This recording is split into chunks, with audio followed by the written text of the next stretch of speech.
Dictatorship question mark वाला जो आपने एपिसोड बनाया, ये इतना एग्रेसिव क्यों था? प्योर डिक्टेटरशिप का डर है यहाँ पर। अगर अब नहीं बोला तो जब एक्चुअल डिक्टेटरशिप बन जाएगा ना देश, तब लेट हो जाएगा बोलना। चलिए ठीक है, आप ही बता दो कि संविधान के साथ ऐसा क्या करना चाहिए? इस मौजूदा सरकार को हटाकर फेंकना ये पहली स्टेप है। कैसे इलेक्शन कमीशन को फ्री करना है, कैसे सीबीआई को आज़ादी देनी है, कैसे ईडी को आज़ाद करना है सरकार के हाथों से। आपको लगता है कि कॉन्स्टिट्यूशन खतरे में है? बीजेपी के खुद के लीडर्स बोलने लग रहे हैं ये कि हम तो कॉन्स्टिट्यूशन बदल देंगे 400 पार होने पे। क्या आपको रास्ते पर किसी ने रोक के बोला है कि ध्रुव राठी, एंटी नेशनल ध्रुव राठी, क्या कर रहे हो तुम यहाँ? हमारा देश इस हालत में गिरते जा रहा है, अगर हम आवाज नहीं उठाएंगे तो कौन उठाए? कोई हीरो नहीं आने वाला। आपके तार आम आदमी पार्टी से जुड़े नहीं, ये सब झूठ है, ये झूठे आरोप लगाते हैं। अगर मुझे सही में पार्टी से पैसे लेने होते तो मैं बीजेपी के पास जाता सबसे पहले। सबसे ज्यादा पैसे उन्हीं के पास है।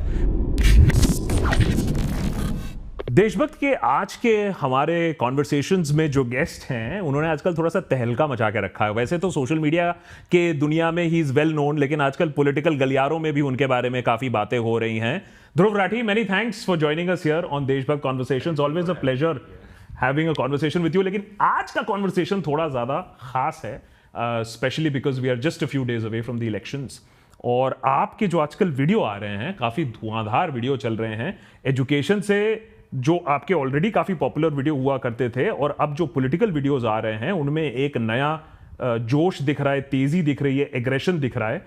तो मेरा सबसे पहला सवाल, without beating around the Bush, let's address the elephant in the room. ये जो डिक्टेटरशिप क्वेश्चन मार्क वाला जो आपने एपिसोड बनाया, ये इतना एग्रेसिव क्यों था?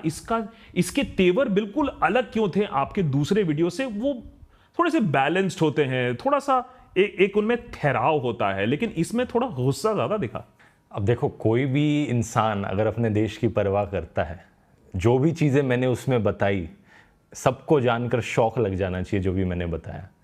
अगर आपको थोड़ी सी भी फिक्र है ना देश की, आपकी आंखें खुल जानी चाहिए। यही मैंने उस वीडियो में भी कहा था कि जो हो रहा है देश में आज के दिन, तो मेरे अंदर भी वही फीलिंग आई कि मैं भी अपना नॉर्मली एजुकेशन वीडियोस बनाते रहता हूँ, लेकिन जब मैंने देखा कि एग्जैक्टली क्या क्या हो रहा है और देश कितने संकट में है आज के दिन, तो मैंने सोचा अगर अब नहीं बोलूँगा तो कब बोलूँगा इसके बारे में, और मैं नहीं बोलूँगा तो और कौन बोलेगा अगर हर कोई चुप बैठा रहा। मैंने ये भी देखा कि ये ऐसी चीज़ें नहीं थी जो उसी वक्त हुई थी, कुछ चीज़ें थी जो पहले कुछ हो चुकी थी, कुछ महीने से हो रही थी, कुछ सालों से हो रही थी, लेकिन जब कोई दिखी ही नहीं आवाज़, तो मुझे लगा कि मुझे ही करना पड़ेगा। ये बात सही है कि आपने जो उस वीडियो में, उसमें आपका जो कलेक्शन ऑफ फैक्ट्स था वो बहुत इंटरेस्टिंग था, लेकिन ऐसा कुछ नहीं जो पहले रिपोर्ट नहीं हुआ है। एग्जैक्टली। बहुत लोगों को तब भी शौक लगा कि डिक्टेटर तो एक होता है देश में जो गलत हो रहा है उसको स्टेट करना, जो आप पहले भी कर चुके हो, हम भी करते हैं यहां देशभक्त पर। लेकिन बहुत लोगों को शौक लगा कि आपने उस वीडियो का जो टाइटल दिया, उस वीडियो का जो डायरेक्शन है, why such a hard stand भाई? किसी भी और डिक्टेटरशिप से कंपेयर कर लो आप, जो एक्चुअली में यही चीज़ मैंने उस वीडियो में कही थी। मैं ये नहीं कह रहा कि देश ऑलरेडी डिक्टेटरशिप बन चुका है, लेकिन जिस तेजी से चीज़ें होए जा रही हैं, और वो वीडियो तो कितना हो गया, 1.5 महीने पहले रिलीज़ हुआ था, 2 महीने पहले रिलीज़ हुआ था, उसके बाद भी जो चीज़ें हुई हैं, कांग्रेस के बैंक अकाउंट फ्रीज कर दिए गए, आम आदमी पार्टी के जो टॉप लीडर्स हैं सबको जेल में डाला जा चुका है बिना किसी कन्विक्शन के। तो नॉर्थ इंडिया की जो 2 सबसे बड़ी ऑपोजिशन पार्टीज़ हैं, उन्हीं को ही आप कैंपेन नहीं करने दोगे, तो किस बात की इलेक्शन हो रही है? फ्री एंड फेयर इलेक्शन है ही नहीं है, और अगर फ्री और फेयर इलेक्शन ही नहीं है तो किस बात की डेमोक्रेसी? क्योंकि इलेक्शन तो नॉर्थ कोरिया में भी होती है, रशिया में भी होती है, यही चीज़ मैंने कही थी। तो आपको डर किस बात का है कि डेमोक्रेसी नहीं रहेगी, या ब्रूटल मेजॉरिटी किसी एक पार्टी की आ जाएगी विथ पैतड़े लगाकर? डर किस बात का है? आप क्या प्योर डिक्टेटरशिप का डर है यहाँ पर। अगर चीज़ें आज नहीं बदली गई तो जैसी आज रशिया की हालत है, कोई आवाज़ नहीं उठा सकता पुतिन के खिलाफ। नवाल्नी के साथ क्या हुआ था आपने देखा है, और अभी जो अटैक वाली सिचुएशन भी हुई, पता नहीं आपने रिसेंट खबर पढ़ी कि नहीं, रशिया में एक अटैक हुआ और यूएस ने पहले से इन्फॉर्म कर दिया था उन्हें 2 हफ्ते पहले कि अटैक होने वाला है, किसी भी कॉन्सर्ट में हो सकता है। वो इतने स्पेसिफिक थे, उन्होंने रशियन इंटेलिजेंस को वार्निंग भी दी थी कि अटैक हो रहा है यहाँ पर। और अगर आप खबरें सुनोगे कि उस अटैक में क्या क्या हुआ, जो सिक्योरिटी गार्ड्स थे वो रिएक्ट नहीं कर रहे थे अटैक के दौरान, और जो सर्विसेज आनी चाहिए थी पुलिस की वो उस टाइम पर नहीं पहुंची वहाँ पर। ये वही डिक्टेटर टैक्टिक्स बार बार हमें यूज़ होती हुई दिख रही हैं। नॉर्थ कोरिया में क्या होता है, जो चीज़ें वहाँ पर हो रही हैं वो इंडिया में भी होने लग जाएंगी। आप बार बार उस वीडियो में, इस इंटरव्यू में ऑलरेडी डिक्टेटरशिप शब्द का इतने बार उपयोग कर रहे हैं आप, क्योंकि करने की ज़रूरत है यहाँ पर। अगर अब नहीं बोला तो जब एक्चुअल डिक्टेटरशिप बन जाएगा ना देश, तब लेट हो जाएगा बोलना। लेकिन कहने वाले तो ये भी कहेंगे, भक्त बनर्जी भी, मैंने उससे पूछा, वो भी ये कहता है कि भाई डिक्टेटरशिप अगर होता तो ध्रुव राठी यहाँ बैठकर डिक्टेटरशिप की बातें ना कर पाता 2 बार। तभी मैंने कहा कि अभी नहीं बना है डिक्टेटरशिप, लेकिन अगर हमने अभी आवाज़ नहीं उठाई ना तो कुछ सालों बाद वही हालत होगी। और तब आवाज़ उठाने के लिए का मौका गया।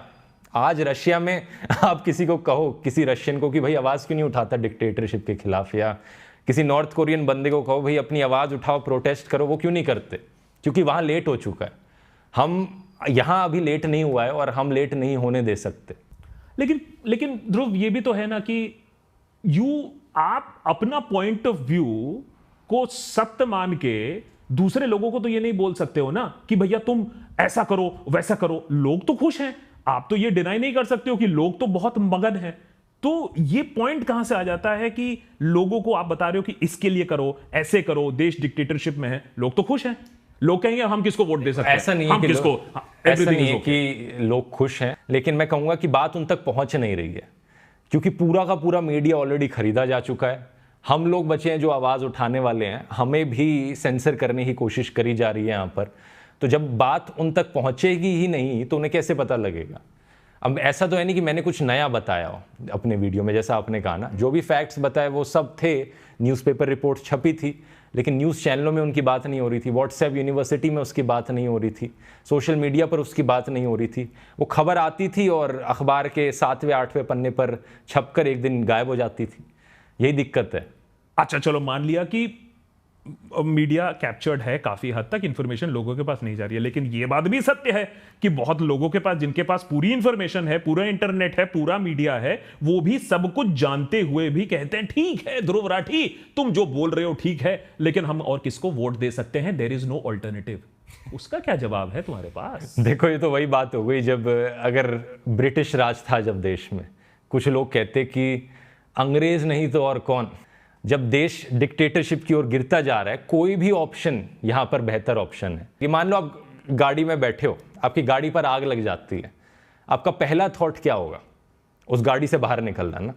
या फिर आप ये बैठकर सोचोगे यार मेरी गाड़ी पर आग लग गई, लेकिन if not this car then कौन सी गाड़ी भाई? आप ये सोचोगे कि जब आग जल रही हो आपकी गाड़ी में, सबसे पहले आप उस गाड़ी से बाहर निकलोगे और बाद में सोचोगे कि किस और गाड़ी में बैठा जा सकता है। ठीक है, चलो ओके, अगर ये बात कोई मानता है तो फिर सिटीजन को क्या करना चाहिए? वो अपने आप को अभी ये आप क्या उनको ये बोलने की कोशिश कर रहे हो कि वो जलते हुए गाड़ी में है? वो क्या करें जलते हुए गाड़ी से? फिर क्या करें? मैं सीधा सीधा कहूंगा कि वो गाड़ी जा रही है पोलिंग बूथ की तरफ, वो जल रही है, हाँ बताइए फिर क्या करें वो? अभी आज के दिन जो ऑप्शंस बचे हैं देश को डिक्टेटरशिप की ओर गिरने से बचाने के, वो कम होते जा रहे हैं। मीडिया पूरा बिक चुका है, इलेक्शन कमीशन के ऊपर प्रेशर है, सरकार चुनती है उन्हें, ईडी सीबीआई जैसी एजेंसीज की कोई रेपुटेशन रह नहीं गई है। सुप्रीम कोर्ट के जजेस के ऊपर इतना प्रेशर पड़ता है कि जब सुप्रीम कोर्ट के जजेस रिटायर हो जाते हैं तभी वो खुलकर बात कर पाते हैं, और जो एग्जिस्टिंग जजेस हैं वो खुलकर डिसीजंस भी नहीं ले पा रहे हैं। और ये इलेक्टोरल बॉन्ड्स का तो सिर्फ एक डिसीजन था जो उन्होंने सरकार के खिलाफ लिया हो, लेकिन कितनी ऐसी और चीज़ें हैं, उन पर अपना प्रेशर है। तो बचा कौन यहाँ पर? बस हम और आप जैसे लोग बचे, जो इस वीडियो को देख रहे हैं वो लोग बचे, देश के नागरिक। और 2024 की ये इलेक्शन यही आखिरी मौका है हम सब के लिए, वोटिंग की ताकत से देश को बचाने का, देश की डेमोक्रेसी को बचाने का।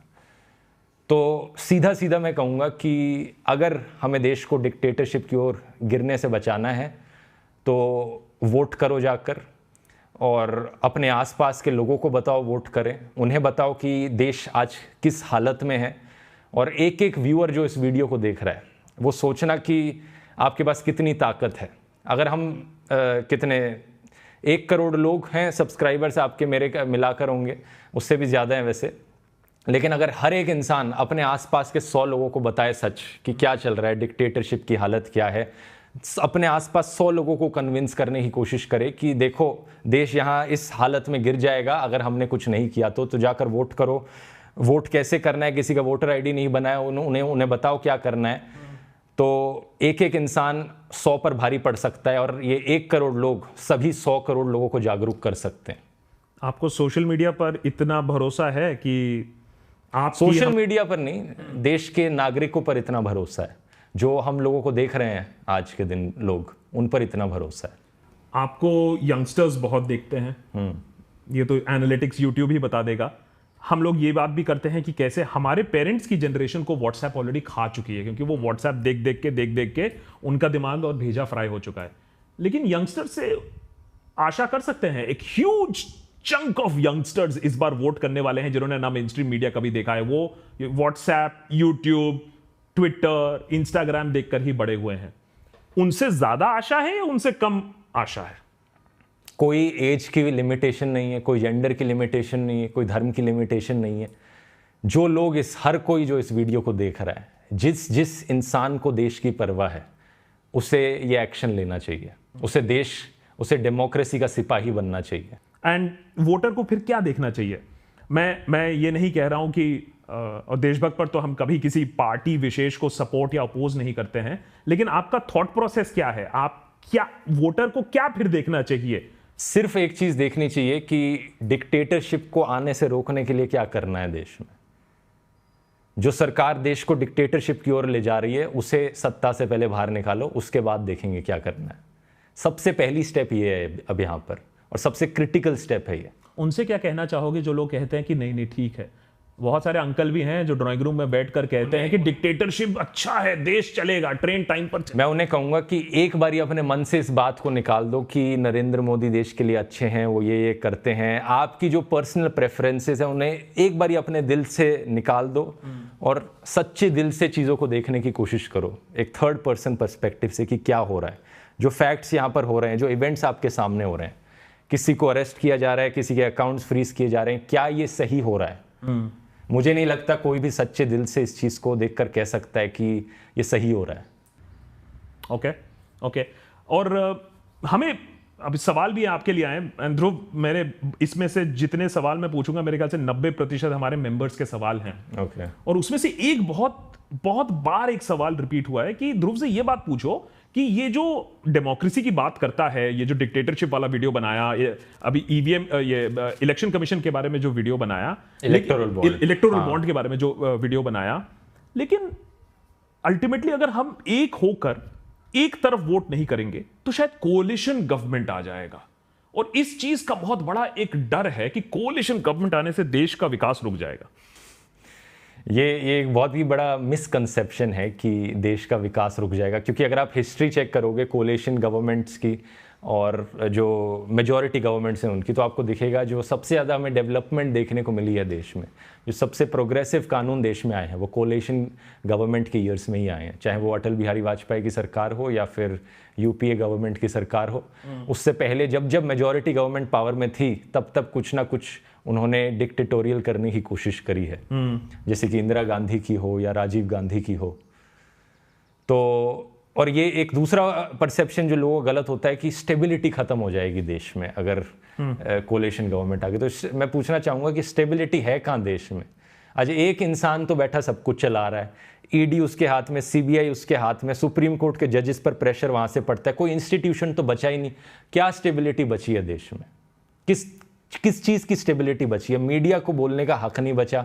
कल को आप क्या कपड़े पहनते हो, आप किस टाइप का खाना खाते हो, किस टाइप की फिल्में देखते हो, ये भी वो ऊपर से बताएगा। अगर ऐसा होता है कि कल कोई और सरकार आती है, या फिर अगर ऐसा कल कोई होता है कि आपको बोला जाता है कि भाई ध्रुव राठी आप इतने वीडियो बनाते हो, चलिए ठीक है, आप ही बता दो कि संविधान के साथ ऐसा क्या करना चाहिए जिससे ये डिक्टेटरशिप।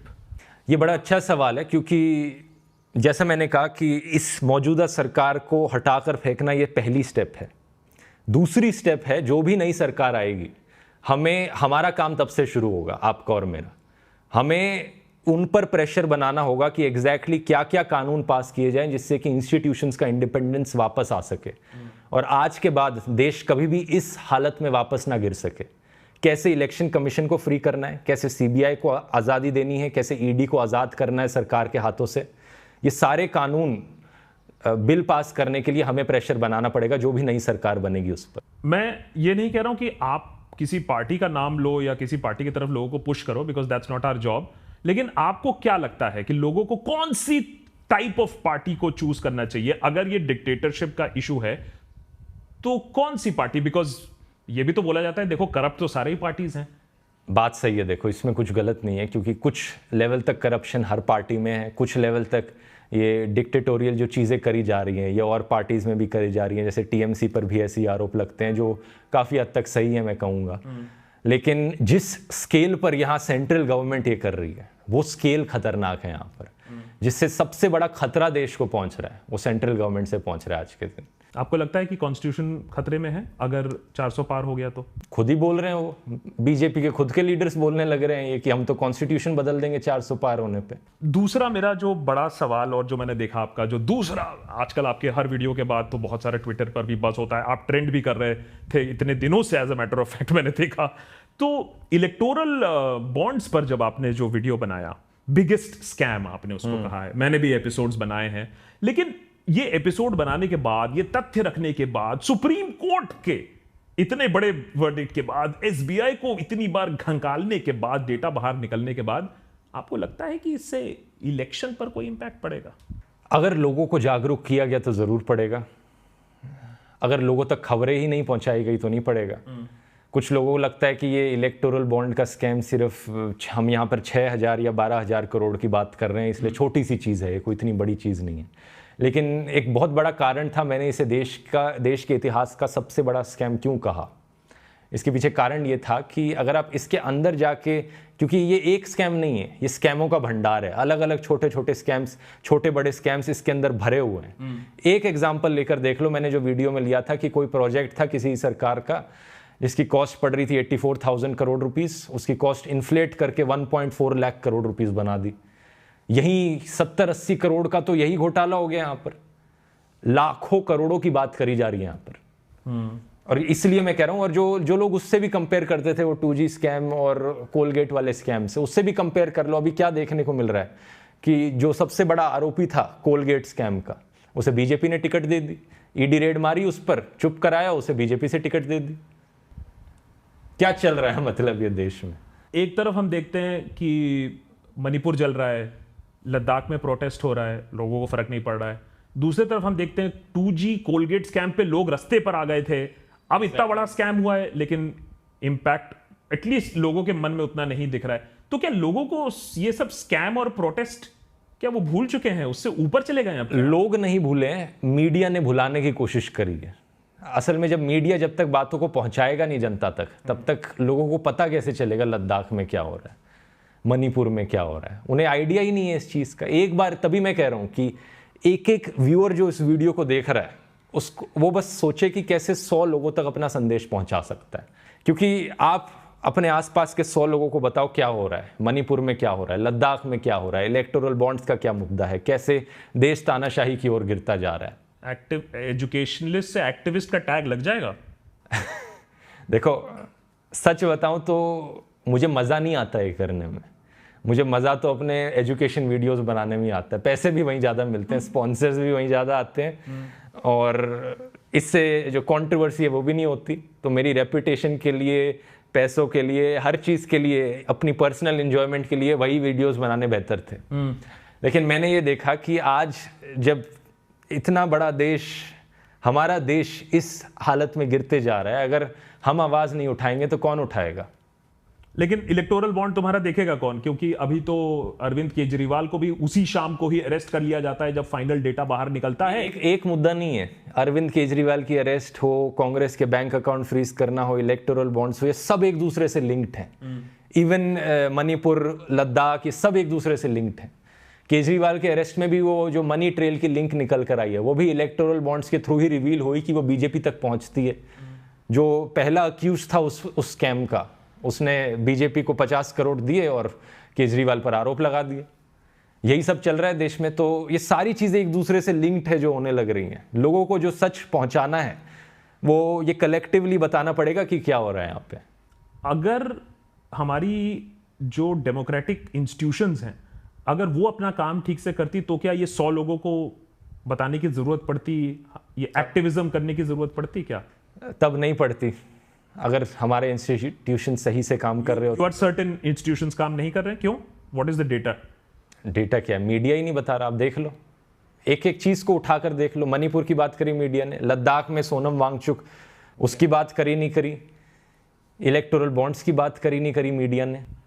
बहुत सारे कमेंट्स आ रहे थे कि एक डिफीटिज्म भी है, क्या होगा, इलेक्टोरल बॉन्ड्स का तुमने खबर बाहर कर दिया तो क्या होगा, एक ही तो पार्टी है, ऑपोजिशन की तो हालत इतनी खराब है, वोट ही नहीं करते हैं, या वोट करते हैं चलो गुस्से में हम नोटा करेंगे, तो उनसे क्या कहेंगे जो नोटा पर मोहर लगाएंगे? देखो, नोटा का मतलब है नन ऑफ द अबव। इसका मतलब आप एक न्यूट्रल स्टैंस ले रहे हो, जो भी आज देश में हो रहा है उस पर एक न्यूट्रल स्टैंस ले रहे हो। लेकिन सोचकर देखो, अगर आपके बगल वाली बिल्डिंग में आग लगी हुई है और आप उस पर नोटा का बटन दबाते हो, वहां पे न्यूट्रल स्टैंस का मतलब क्या होगा? कि आप चुपचाप खड़े रहते हो, कुछ नहीं करते, किसी को नहीं बताते, बिल्डिंग को ऐसे ही जलते रहने देते हो। ये होगा नोटा का मतलब। यहां पर भी नोटा का मतलब यही है कि देश डिक्टेटरशिप की ओर गिर रहा है, आपको परवाह ही नहीं है देश की, आप नोटा का बटन दबा रहे हो और कहते हो मैं तो न्यूट्रल हूं। आप आशा करते हो, मैं भी आशा करता हूं कि लोग इस इंटरव्यू को देखें, ये बात माने, लोगों को एजुकेट करे। मीडिया खबर नहीं पहुंचा रही है, ये इसमें तो मेरे ख्याल से एक चीज पर तो डिबेट मेरे ख्याल से कोई भी नहीं करेगा, होपफुली। पता नहीं आज के देश में क्या है, इस पर तो नहीं करते कोई, मीडिया नहीं इन्फॉर्म कर पा रही है। हमें जो पसंद नहीं करते हैं वो भी इतना तो कहते हैं कि हाँ भाई हम तुम्हें देखते हैं क्योंकि खबर हमें मिलती है। लेकिन एक तरफ आप एजुकेट करने की कोशिश कर रहे हो, इन्फॉर्म करने की कोशिश कर रहे हो, लेकिन ध्रुव राठी आपको यह भी मालूम है कि आपकी जितनी भी पॉपुलैरिटी हो या जितने भी लोग आपका वीडियो देख ले, एक और पूरा तबका है ऑफ इन्फ्लुएंसर्स जो गर्ल्स, गन्स, गैंग्स, फाइट्स दिखाकर पॉपुलर होते हैं, यहां तक कि पुलिस को इंटरवीन करना पड़ता है उनके यूट्यूब एक्टिविटीज पर, लेकिन वो बहुत पॉपुलर हैं, उनकी बहुत पुल है और इनको भी पॉलिटिकली अप्रोप्रिएट किया जा रहा है। एक तरफ आप लोगों को डिक्टेटरशिप के बारे में बता रहे हो, उधर ही वो डिक्टेटोरियल फोर्सेस इनके साथ बैठ के यूट्यूब वीडियोस भी बना रही है। उससे कैसे हराओगे ध्रुव? ये तो लोगों को सोचना होगा कि किस व्यूअर को, किस यूट्यूबर को वो देखते हैं, किस इन्फ्लुएंसर से प्रेरित होते हैं। मेरी तरफ से बस इतना ही कहना होगा कि आप जब किसी भी चीज़ को देख रहे हो, किसी भी वीडियो को देखते हो यूट्यूब पर, किसी इन्फ्लुएंसर को फॉलो करते हो या टीवी पर कुछ देखते हो, अपने दिमाग को डस्टबिन की तरह ट्रीट मत किया करो, क्योंकि जो भी आप देखते हो उसका इम्पैक्ट आपके मन पर पड़ता है। अगर आप ये देख रहे हो कि इन्फ्लुएंसर्स गन्स का शो ऑफ कर रहे हैं या ड्रग्स का शो ऑफ करते हैं, तो क्या चीज़ें आप सीख रहे हो उनसे? डिस्ट्रक्टिव हैबिट्स जो है, नफरत फैलाना, आपके मन में क्या आता है उनको देखकर। तो मैं तो यही कहूँगा, अब किसी भी चीज़ को देखने से पहले जज किया करो। बिग बॉस के बारे में मैंने यही कहा था कि सोचो क्या मिल रहा है आपको देखकर। एंटरटेनमेंट के मतलब पर यह नहीं कि दिमाग को डस्टबिन की तरह बना दो। इनका होल्ड तो है, दैट यू एडमिट, आपसे ज्यादा है। होल्ड है क्योंकि आपसे ज्यादा है, होल्ड है क्योंकि लोगों को कंट्रोवर्सी देखनी पसंद होती है असल में। और ज्यादातर लोग जो इन्हें देखते हैं बस इसलिए देखते हैं कि अरे अब क्या नया बवाल कर दिया इसने, चलो देखो अब क्या कलेश हो गई यहाँ पर। मजा आता है उन्हें वो कंट्रोवर्सी देखने में। कोई इसलिए नहीं फॉलो कर रहा है क्योंकि मैं दिल से सपोर्ट करता हूँ, इससे कुछ नया सीखने को मिलेगा इससे मुझे। वो बस ड्रामे के लिए देखते हैं लोगों ने। ध्रुव राठी की आर्मी है क्या? नहीं, मेरी कोई आर्मी नहीं है। आर्मी सिर्फ एक है देश में, इंडियन आर्मी। बहुत सारे जो अभी ऑफ लेट मैं देख रहा हूँ कि यूट्यूबर्स को, और इतना बजट भी है सरकार के पास, तो बहुत सारे यूट्यूबर्स जो पॉलिटिक्स नहीं करते हैं वो पॉलिटिकल कमेंट्री कर रहे हैं, इंटरव्यूज बहुत सारे हो रहे हैं। आपका भी एक लिंक जोड़ा जाता है, जैसे मैं आकाश बनर्जी हूं तो फिर मैं तो ममता बनर्जी का भतीजा हूं। किसी को मैं ना भी समझाऊं, आप मैं ही बोल देता हूं हाँ भाई ठीक है तुम ही सही बोल रहे हो। उसी तरीके से आपके तार आम आदमी पार्टी से जुड़े होते हैं, चाहे आप डिनाई करो या नहीं करो। तो ये तार कब से जुड़े ये बता दो, आज एडमिशन, आज आप भी बता दो पहले कब जुड़े ये तार। पहले वाले सवाल पर दो सवाल हैं यहाँ पे। पहला आपका सवाल ये है कि जो बाकी इन्फ्लुएंसर्स ये कर रहे हैं, मुझे लगता है उसके पीछे उनका सेल्फिश मोटिव है कि लोग मोस्टली लोग अपने सेल्फ प्रिजर्वेशन के लिए देखते हैं। उन्हें अगर दिखता है कि सच के लिए आवाज़ उठानी यहाँ पर ज़्यादा मुश्किल है, उन्हें इससे कुछ इफेक्ट पड़ेगा, शायद उनके ऊपर इनकम टैक्स की रेड हो जाएगी या ईडी आ जाएगी उनके पास, और दूसरी तरफ यहाँ ऑप्शन है कि चुपचाप बैठे रहो, सरकार की तारीफ करो, अवार्ड दे देंगे हम आपको, स्टेज पर आकर प्राइम मिनिस्टर से मिलने का मौका मिलेगा, इतनी तारीफ कर दी जाएगी, तो आसान ऑप्शन है वो चुनना। अंगूर खट्टे है ना, आपको अवार्ड नहीं मिला इसीलिए आप ये कह रहे हो। मैं सही बताऊं, अगर कोई पार्टी मुझे पैसे दे रही होती अगर मुझे सही में पार्टी से पैसे लेने होते तो मैं बीजेपी के पास जाता सबसे पहले। सबसे ज़्यादा पैसे उन्हीं के पास है, मुझे अवार्ड भी मिलता, मेरी स्टेज पर तारीफ भी होती, मेरे लिए तो बहुत ही आसान ऑप्शन है वो करना। और लेकिन आप में फकीरी नहीं है। मैंने वो ऑप्शन इसलिए नहीं चुना क्योंकि मुझे सही में देश की परवाह है। मैं अपने सेल्फिश मोटिव्स को सेकंड प्रायोरिटी दे रहा हूं और सबसे ऊपर मैं देश को लगा रहा हूं यहां पर, क्योंकि मुझे देश की परवाह है। इसलिए मैं ये मुश्किल द रोड नॉट टेकन है ना, वो ले रहा हूं यहां पर। हाँ, लेकिन वो रोड आम आदमी पार्टी तक तो गई नहीं, ये सब झूठ है, ये झूठे आरोप लगाते हैं क्योंकि इनके पास कुछ बोलने को नहीं होता।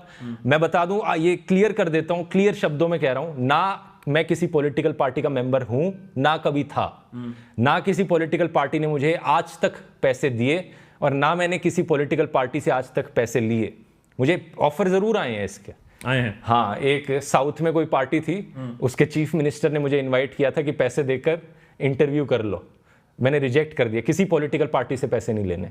और तीसरा, ना मेरे परिवार में किसी का भी पॉलिटिकल कोई रिलेशन है। ये भी बड़ी झूठी खबरें फैलाई जाती है। मैं एक बारी कोरा पर किसी ने आंसर में लिख दिया था कि मेरे पापा तो उनकी कोई फैक्ट्री थी, कांग्रेसी थे वो या कुछ था, कोई पॉलिटिकल पार्टी, उनकी फैक्ट्री बंद करा दी करप्शन की वजह से, इसलिए बीजेपी से मैं आज नफरत करता हूँ। ऐसी ऐसी कहानियां बनाते हैं लोग। तो ये पूरी कहानी बनाई हुई है। और एक तो ये एग्जाम्पल हो गया। अब दूसरा, आपने देखा होगा आजकल क्या फैलाने लग रहे हैं ये कि मैं इंडियन हूँ ही नहीं, मैं पाकिस्तानी हूँ, मेरी बीवी पाकिस्तानी है।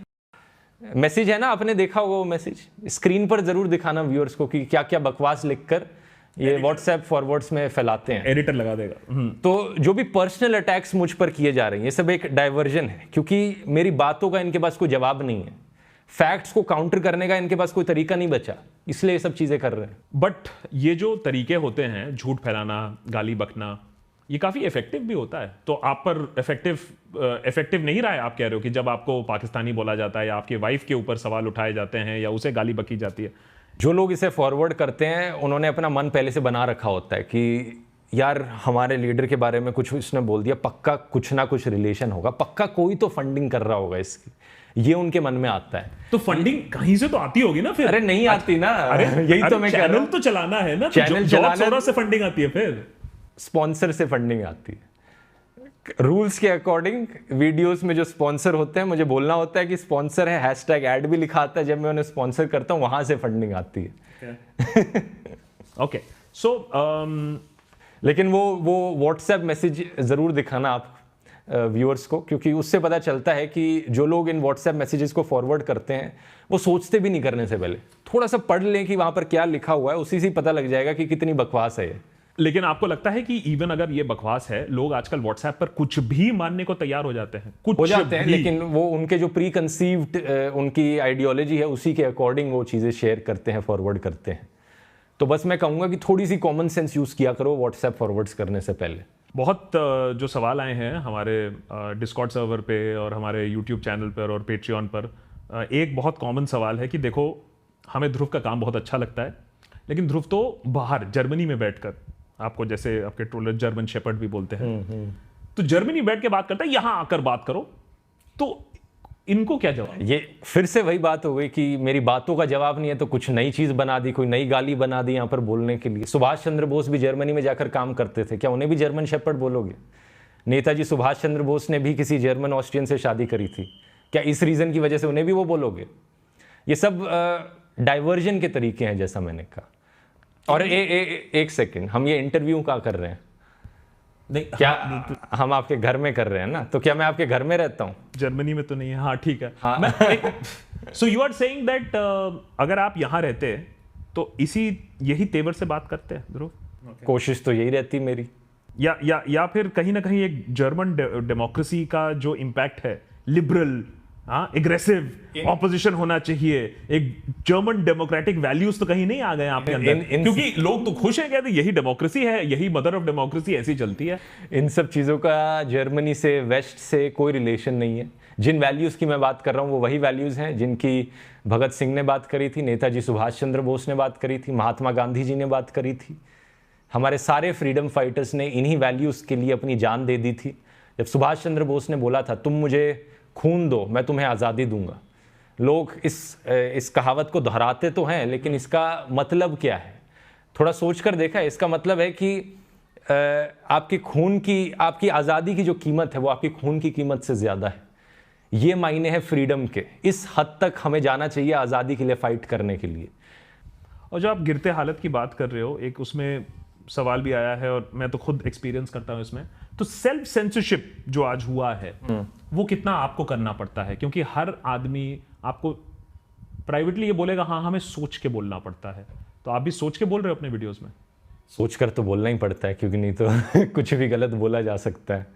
लेकिन जहाँ तक ओवरऑल सेल्फ सेंसरशिप का सवाल है, थोड़ा बहुत ज़रूर मैं कहूँगा हर इन्फ्लुएंसर अपने आप को कहीं ना कहीं सेल्फ सेंसर कर रहा है, क्योंकि माहौल ऐसा है। इवन कॉमेडी यूट्यूबर्स वो भी सोचते हैं 2 बार कि इस पर जोक करूं या ना करूं, इस पर लोग ऑफेंड होंगे, किसके सेंटिमेंट्स हर्ट होंगे।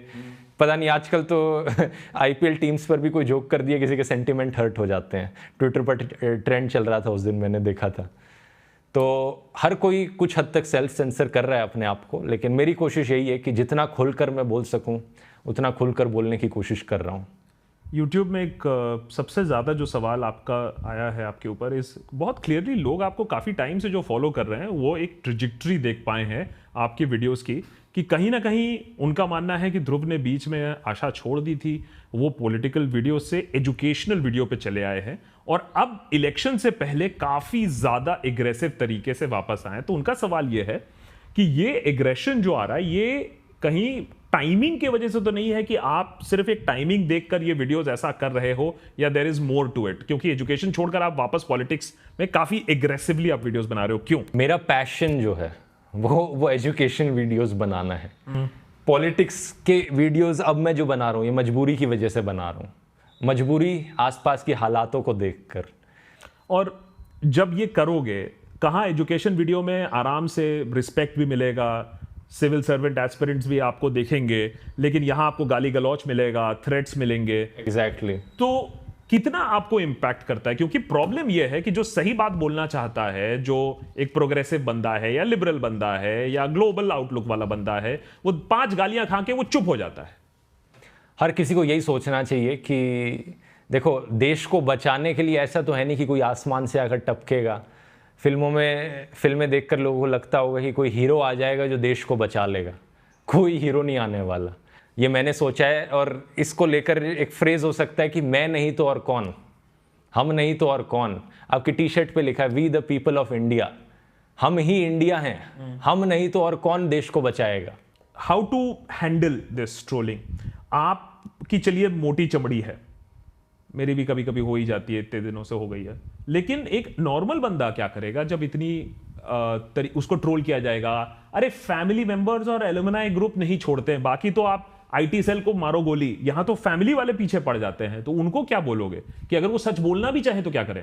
देखो, हर किसी को कन्विंस करने की कोशिश मत करो। जो बहुत ही किसी इंसान ने बिल्कुल ठान ली है कि वो अपना मन नहीं बदलेगा, तो दूसरे पर मूव करो। क्योंकि इंडिया में अभी भी एक बड़ा सेक्शन है, 20-30% वोटर्स का, जो नॉन पॉलिटिकल है। उन लोगों को कन्विंस करने की कोशिश करो। अपने आसपास जाओ, झुग्गी झोपड़ियों में जाकर देखो, अपने हाउस हेल्पर्स को बताओ देश में क्या हो रहा है। सब अपने आसपास के दुकानदारों के पास जाकर देखो, उन्हें बताने की कोशिश करो क्या हो रहा है। रीच आउट करो ज़्यादा से ज़्यादा लोगों को अपने मोहल्लों में, अपने नेबरहुड्स में। और अगर कोई नहीं मानता है तो ठीक है, नहीं मानता, अगले आदमी पर मुड़ जाओ। आप जो कह रहे हो ना रीच आउट, तो उसी तरीके से रीच आउट तो डिजिटल मीन से भी हो सकता है कि अगर एक ध्रुव राठी ने भी अगर एक चैनल अपने बूते पर खड़ा किया था तो दूसरे लोग भी कर सकते हैं। शुरुआत आपने फिर क्या सोच के किया था जब ये चैनल आपने स्टार्ट किया था? तब व्हाट वाज द इंस्पिरेशन उस समय? किसको इन्फॉर्म करना था, किसको एजुकेट करना था, जो आप मोबाइल फोन लेके चल पड़े? नहीं, शुरू में तो जो ऐसी वीडियोस बनाए थे मैंने कुछ, जो सबसे पहला वीडियो था वो एक वाटर पार्क का वीडियो था। फिर मैंने कुछ ऐसी मूवी के ट्रेलर्स एडिट करके डाले। वीडियो एडिटिंग मुझे पसंद थी, एज अ पैशन मैं वो कर रहा था। ठीक है। फिर धीरे धीरे मुझे पॉलिटिक्स में इंटरेस्ट आया, एजुकेशनल वीडियोस बनाने में इंटरेस्ट आया। तो जो भी मेरा पैशन था बस मैंने वही फॉलो किया, मैं कहूँगा। और यूट्यूब वीडियोस बनाने में मुझे मज़ा आता है, इसलिए मैं बनाता हूँ। सिंपल सी बात है। तो जो इनिशियल पॉलिटिकल वीडियोस बनाए थे वो क्या सोच के बनाए थे कि देश में कोई चेंज लाओगे? पैशन था, मैं कहूँगा। मुझे बहुत मोटिवेशन था मेरे अंदर इसके ऊपर बोलने का। जो बात दिल से निकल रही थी, बस मैं वो उसे करना चाहता था। और स्टार्ट कैसे किया था? क्या हार्डवेयर लेके स्टार्ट किया था? सिर्फ एक स्मार्टफोन था मेरे पास। And then when did you get a camera? फिर कितने फॉलोअर्स के बाद कैमरा लिया? कैमरा तो बहुत बाद लिया है, शायद से 2020-21 के बाद। नहीं, बिकॉज मुझे बहुत सारे लोग पूछते हैं कि यूट्यूब चैनल स्टार्ट करने के लिए कौन सा कैमरा खरीदूं, बहुत बार सवाल। अच्छा, नहीं, इसके लिए कैमरा खरीदने की ज़रूरत नहीं, स्मार्टफोन भी काफ़ी हो सकता है इनिशियली, क्योंकि जब तक मेरे 2 मिलियन फॉलोअर्स नहीं हो गए थे तब तक मैं स्मार्टफोन से शूट कर रहा था चीज़ों को। और जो व्लॉग्स हैं, जो बड़े हाई क्वालिटी व्लॉग्स हैं, वो भी सिर्फ स्मार्टफोन पे शूट किए जाते हैं। कोई एक्सटर्नल माइक जैसे यहाँ आप यूज़ कर रहे हो ये भी नहीं किया जाता। तो सब कुछ स्मार्टफोन से करना पॉसिबल है, एडिटिंग भी स्मार्टफोन से करनी पॉसिबल है। तो इसका मतलब है जो आप कह रहे हो लोगों को रीच आउट किया जा सकता है, वो एक छोटी सी फैमिली भी हो सकती है। मैं फौज वर्ड यूज नहीं कर रहा हूँ। एक छोटी सी फैमिली भी हो सकती है जो अपने इंस्टाग्राम पर भी लोगों को इंपैक्ट करने की कोशिश कर सकती है। बिल्कुल कर सकती है। उनको क्या चाहिए? अगर आपका मैसेज कोई बोले कि नहीं चलिए हम इंस्टाग्राम पे 1 मिनट वीडियोस बनाएंगे और लोगों को एजुकेट करेंगे अगले 1 महीने तक कि वोट करो, सही करो, कुछ नहीं चाहिए उन्हें, बस कैमरे में देखकर बोलना है, इतना सिंपल है।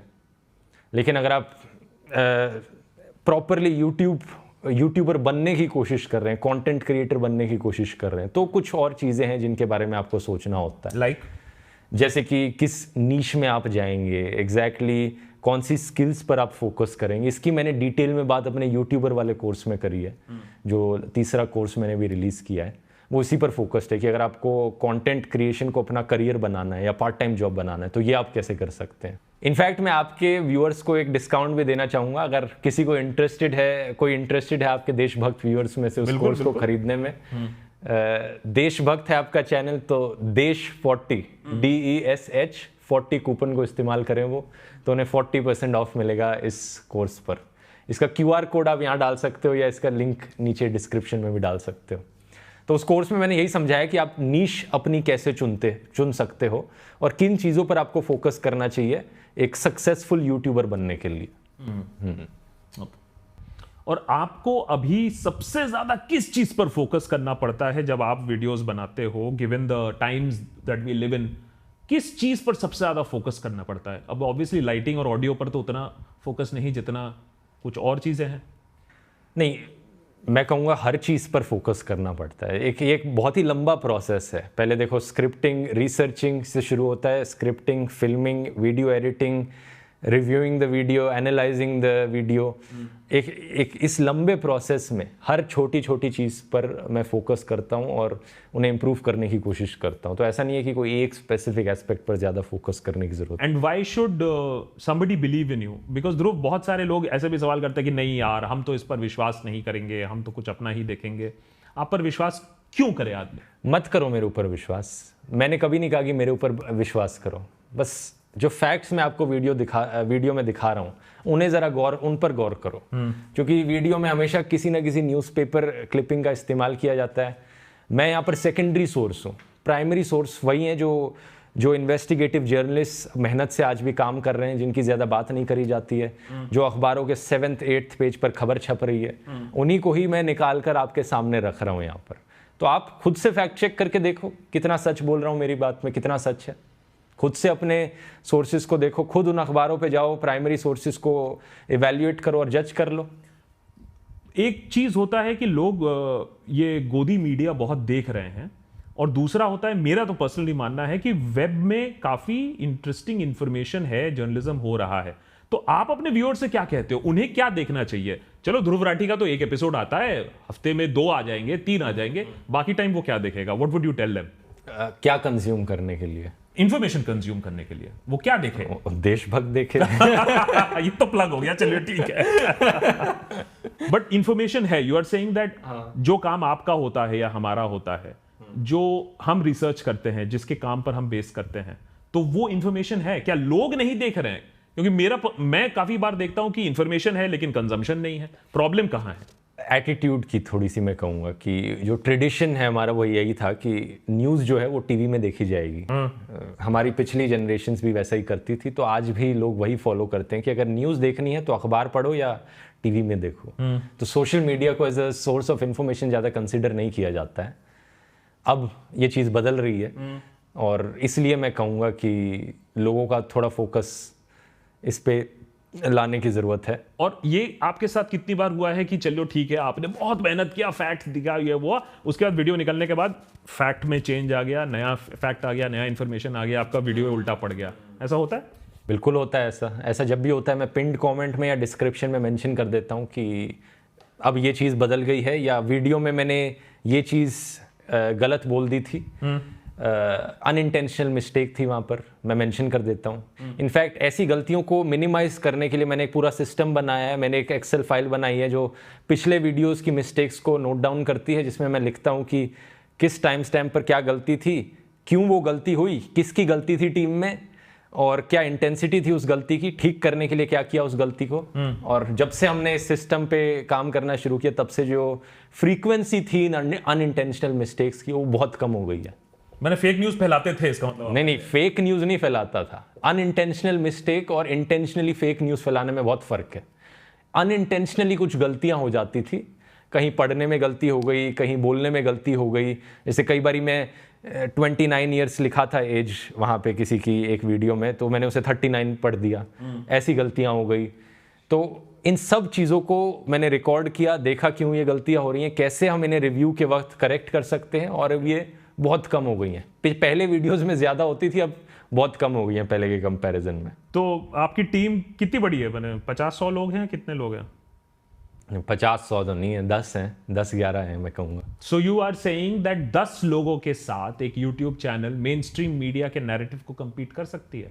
बिल्कुल कर सकता है, क्योंकि हमारे पास सच की ताकत है, हमारे पास वो पैशन है जो मेन स्ट्रीम मीडिया के पास नहीं है, और हमें देश की फिक्र है, उनको बस अपनी फिक्र है। और विद द चेंजिंग टेक्नोलॉजी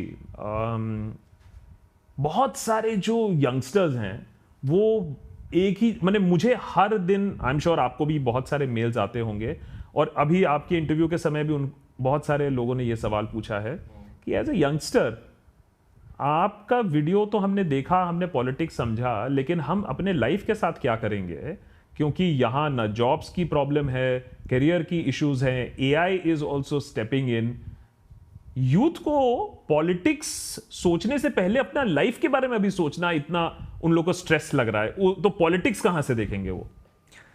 बात ठीक है, पहले अपनी लाइफ पर भी फोकस करना चाहिए ऑब्वियसली, और उन्हें अपने करियर के बारे में भी सोचना चाहिए, और जैसे जैसे ज़माना बदल रहा है उन्हें उसके साथ अडेप्ट करना चाहिए मैं कहूँगा। आजकल आर्टिफिशियल इंटेलिजेंस के आने की वजह से बहुत सारी जो नौकरियां हैं उन पर असर पड़ेगा। बहुत सी ट्रेडिशनल नौकरियां, और जो जिसमें कॉलेज जाते थे या पढ़ाई करते थे, आपको लगता था कि अब गारंटी हो जाएगी जॉब मिलने की, अब ये ज़माना चला गया, क्योंकि चीज़ें इतनी तेज़ी से बदल रही हैं। आपको एक ऐसा माइंडसेट रखना होगा कि आप हर बार सीखते रहो कुछ ना कुछ, नेवर स्टॉप लर्निंग। ये मोटो को हमेशा यंगस्टर्स को याद रखना चाहिए कि आप जिस भी पॉइंट पर हो अपने करियर में, नई चीज़ें सीखते रहो, नई टेक्नोलॉजीज़ के बारे में, नई स्किल्स सीखते रहो, तो हमेशा आप टॉप पर रहोगे इन सब के। आपको जब वीडियोस बनाते हो तो कभी लगता है कि अगर इन सब चीज़ों के बारे में डिस्कशन हो, मैंने कौन से वीडियोस में सबसे ज़्यादा आपको ट्रैक्शन दिखता है? क्या जो रियल कोर इश्यूज हैं, जिसको आप मानोगे कोर इश्यूज हैं, एम्प्लॉयमेंट है, इन्वेस्टमेंट्स है, एफडीआई है, उन पर ट्रैक्शन मिलता है, या फिर एजुकेशनल और हिस्ट्री, उन सब टॉपिक्स पे ज़्यादा ट्रैक्शन मिलता है? अब तो दोनों पर ही मिलता है, ऐसा तो नहीं है कि कोई एक पर ज़्यादा मिलता है मैं कहूँगा। लेकिन अगर आप एंटरटेनमेंट वर्सेस एजुकेशन को कंपेयर कर रहे हो तो ऑब्वियसली एंटरटेनमेंट पे ज़्यादा व्यूज़ आते हैं। वो आप जनरली यूट्यूबर्स के पर्सपेक्टिव से भी देख सकते हो, या टीवी शोज़ के पर्सपेक्टिव से भी देख सकते हो कि ज़्यादा लोगों को एंटरटेनिंग चीज़ें देखनी पसंद है, जैसे क्रिकेट देखना हो गया या बिग बॉस देखना हो गया। और एजुकेशनल प्रोग्राम्स कितने लोग देखते हैं, उनकी संख्या कम होती है। और इसके पीछे कई और कारण हैं, जैसे कि लोगों को एक एस्केपिज्म चाहिए होता है अपनी लाइफ में, तो एंटरटेनिंग मूवीज़ लोग ज़्यादा प्रेफर करते हैं देखना as compare to serious educational movies. तो यूथ से क्या कहोगे जो यही एस्केपिज्म देख रहे हैं, एस्केप कर रहे हैं, गन्स, गर्ल्स, देखो देख रहे हाँ, कुछ हद तक एस्केपिज्म सही है, उसमें कुछ गलत नहीं है। मुझे भी कई बार एस्केपिज्म करने का मन करता है कि ये सब जो हो रहा है इससे मैं दूर जाऊं और किसी और चीज़ पर फोकस करूं, दिमाग को रिलैक्स करने के लिए, ठीक है। लेकिन जिस चीज़ में आप एंटरटेनमेंट ढूंढ रहे हो, बस ये देखो कि वो चीज़ आपके लिए डिस्ट्रक्टिव है कि नहीं आपके माइंड के लिए। तो बिग बॉस और इन चीज़ों के कंपैरिजन में आप एंटरटेनमेंट क्रिकेट खेलने में भी कर सकते हो अपना, बाहर स्पोर्ट्स खेलने जाओ, आपके लिए एंटरटेनमेंट के लिए और बहुत अच्छी फिल्में भी हो सकती हैं, घटिया फिल्में देखने की जगह एंटरटेनमेंट के ऑप्शंस की कमी नहीं है। अच्छी फिल्म लाइक केरला स्टोरी, अच्छी फिल्में like 3 idiots, okay, 12th fail. Okay. Germany में तो ठीक है, आप चौड़ से चलते हो, अभी जब इंडिया आते हो तो क्या आपको रास्ते पर किसी ने रोक के बोला है कि ध्रुव राठी, एंटी नेशनल ध्रुव राठी, क्या कर रहे हो तुम यहाँ? किसी ने नहीं बोला। तो ऑनलाइन पे तो इतने लोग बोलते हैं। ऑनलाइन लोगों को एक वो बैरियर सा मिल जाता है कि एनोनिमस हैं वो, कोई अकाउंटेबल नहीं ठहराएगा, वो कुछ भी बोल सकते हैं, इसलिए वो खुलकर इतना बोलते हैं। तो अगर मैंने ये पर्सनली भी एक्सपीरियंस थोड़ा सा किया है, आई एग्री विद यू कि सामने नहीं बोलते हैं, लेकिन अगर इतना ऑनलाइन है और इतना लोग कन्विक्शन से बोलते हैं, एंटी नेशनल हो, फंडेड हो, सोरोस हो, सरकार आज इतनी कॉन्फिडेंटली बोल रही है कि 400 पार भी है, तो फिर आपको कहीं मिसमैच लगता है कि जो ऑनलाइन एक नैरेटिव चल रहा है वर्सेस जो आपको रियल लाइफ में दिख रहा है, उसमें आपको मिसमैच दिखता है क्या? सरकार भी बहुत कॉन्फिडेंट है अभी। सरकार का तो फालतू का कॉन्फिडेंस, अगर इतनी कॉन्फिडेंट होती सरकार तो वो इस तरीके से एक्शन नहीं ले रही होती जो आज के दिन ले रही है। ऑपोजिशन, कांग्रेस के बैंक अकाउंट फ्रीज करने की क्या जरूरत पड़ी अगर 400 पार होने वाले थे? आम आदमी के टॉप लीडर्स को अरेस्ट करने की क्या जरूरत पड़ी अगर 400 पार हो रहे थे? तो 400 पार होते तो लद्दाख की मांगे भी फुलफिल कर देते। देश की कुछ तो परवाह करते ना, मतलब अगर जीत रहे होते तो ये दिखावे का कॉन्फिडेंस है उनके ऊपर। और आपको जो एक श्योरिटी लगता है finally with the threat of this dictatorship, बहुत सारे मैंने जो कमेंट्स पढ़े उसमें यह था कि you are being alarmist, but आपसे बात करके लगा, जितने बार आपने डिक्टेटरशिप का नाम लिया और जो आपको वरी लग रहा है, तो उसमें आप कह रहे हो कि जो भी आपका पॉइंट ऑफ व्यू है of India approaching towards dictatorship, उसमें अलार्मिस्ट नहीं है, it is completely factual. Exactly, it is set in stone कि अगर हम इस डायरेक्शन में जा रहे हैं तो वहीं जाकर गिरेंगे। अगर कुछ बदल गया, हमारे सुप्रीम लीडर का माइंड बदल गया, अचानक से उन्हें लगा कि मैं अहंकारी नहीं बनता, मैं जनता की परवाह करने लग जाता हूं, तो वहां नहीं गिरेंगे हम। लेकिन जिस तरीके से चीजें जा रही हैं आगे, और जो हिस्ट्री हमें दिखाती है कि अगर कोई इंसान इतना अहंकारी बन जाता है कि वो ये सब करने लग जाए, तो वहां से कोई टर्निंग बैक पॉइंट नहीं होता। फिर उसे अपने आप को बचाने के लिए चीजें करती रहनी पड़ती हैं। नहीं तो किम जोंग उन तीसरी जनरेशन का डिक्टेटर है, उसे तो कुछ लगना चाहिए था कि चलो बहुत हुआ डिक्टेटरशिप, अब डेमोक्रेसी लाते हैं देश में। क्यों नहीं करता वो ऐसा?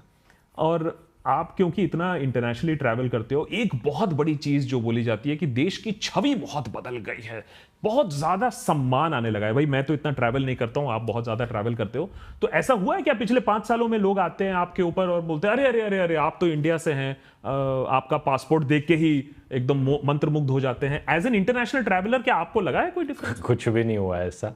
मीडिया खबरें चलाता है, यहाँ पर कुछ भी झूठी खबरें चला देता है और लोगों को लगता है कि देश का डंका बज रहा है दुनिया में।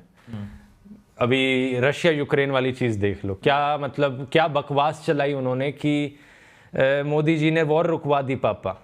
तो ऐसी चीज़ें जब वो बोलेंगे, ऑफ कोर्स लोगों को लगेगा कि भाई वॉर रुकवा दी, रशिया यूक्रेन की वॉर रुकवा दी है मोदी जी ने, तो मतलब पक्का पावरफुल लीडर होंगे। ऐसे झूठ जब टीवी पर चलाए जाएंगे, बार बार दोहराए जाएंगे, फिल्में भी बनाई जाएंगी इन चीज़ों के ऊपर, ऑफ कोर्स लोगों को लगेगा कि दुनिया भर में चर्चा होती है। लेकिन जब सच्चाई इसकी कंप्लीटली ऑपोजिट है, बाकी कंट्रीज इंडिया को क्रिटिसाइज कर रही हैं इसकी वजह से, आज के दिन सरकार की वजह से, मोदी सरकार की वजह से हमारे देश की रेपुटेशन नीचे गई है आज के दिन दुनिया में। सारे इंडेक्सेस में तो गई ही गई है, वो तो हमारा ही नुकसान है, लेकिन जस्ट एज रेपुटेशन वाइज भी हमारे देश की रेपुटेशन नीचे गई है। ओके, सो और यहां पर मैं ये भी कहना चाहूंगा कि एक जब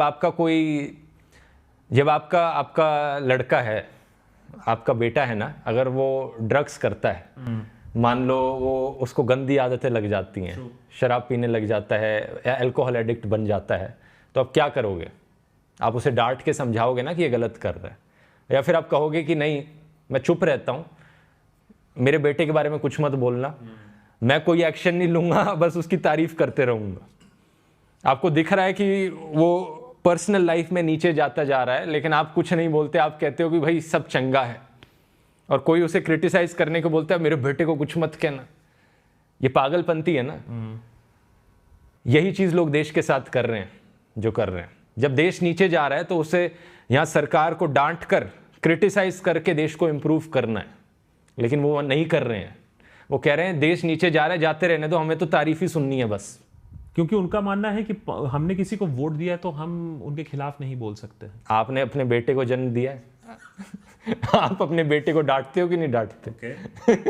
या ये बोलोगे कि मैं अपने बेटे के खिलाफ कुछ नहीं बोल सकता क्योंकि मैंने उसे जन्म दिया है, भाई मेरा बेटा है, वो जो वो करेगा मैं अंधाधुंध उसे सपोर्ट करूंगा। वो ड्रग्स लेता है, ड्रग्स लेने दो। कोई भी अगर ऐसा कहेगा तो कोई दूसरा इंसान उसे पागल कहेगा। तो देश के लिए यही स्टैंडर्ड्स क्यों नहीं होते? तो मैं एक चीज फाइनली आपसे पूछूंगा कि जब मैंने देखा है बहुत सारे लोगों ने ऑलरेडी अपने आप को बैलेंस करना शुरू कर दिया है, मान लिया है कि आएगा कौन, आप एक different point of view hold करते हो कि आपने कोई रिजाइन नहीं किया है और आप अभी भी एकदम डटे हो। बिल्कुल डटा हूं, क्योंकि मुझे देश के सिटीजन्स पर भरोसा है। और अगर कुछ लोगों को ये वीडियो देखकर लगे या इंटरव्यू देखकर लगे कि मुझे भरोसा नहीं है, उनका भरोसा उठ चुका है, तो मैं बस ये कहूंगा, बस अपने ऊपर भरोसा करो। आप 100 लोगों को कन्विंस करो। हर एक व्यूअर, इस वीडियो को देखने वाला अपने आसपास के 100 लोगों को अगर कन्विंस करने की कोशिश करेगा, बात पहुंचाने की कोशिश करेगा, देश बदल जाएगा। क्योंकि देश कौन है आखिर? हम ही लोग तो हैं देश। किससे भरोसा उठा है? अपने ऊपर से ही भरोसा उठ गया है क्या? अपने ऊपर भरोसा करो बस। मुझे अपने ऊपर भरोसा है, आपको अपने ऊपर भरोसा होना चाहिए। इस व्यूअर को, इस वीडियो को देखने वाले 10 मिलियन लोगों को अपने ऊपर भरोसा होना चाहिए। उन 1 करोड़ लोगों को अगर अपने ऊपर भरोसा हो गया ना कि वो बदल सकते हैं चीज़ों को, तो देश भी बदल जाएगा। इसमें तो खैर एब्सोल्युटली कोई डाउट नहीं है। और आएगा जो, जाएगा जो, उससे ज़्यादा है कि भरोसा अपने ऊपर रखना है। आई थिंक इस चीज़ पर कोई डिबेट नहीं हो सकता है। आई जस्ट होप लोग इतनी सी बात डेफिनेटली समझ ले कि भाई वो अपना करे, जो भी हो सिचुएशन, चाहे वो कोर्ट्स का हो, मीडिया का हो या ऑपोजिशन का हो, कम से कम अपनी बात आगे रखो और अपने देश के बारे में सोचो। Dhruv, it's amazing, so thanks so much for having this conversation. I just hope इससे लोगों को भी थोड़ी बात समझ में आए। Thank you so much. Same. Thank you.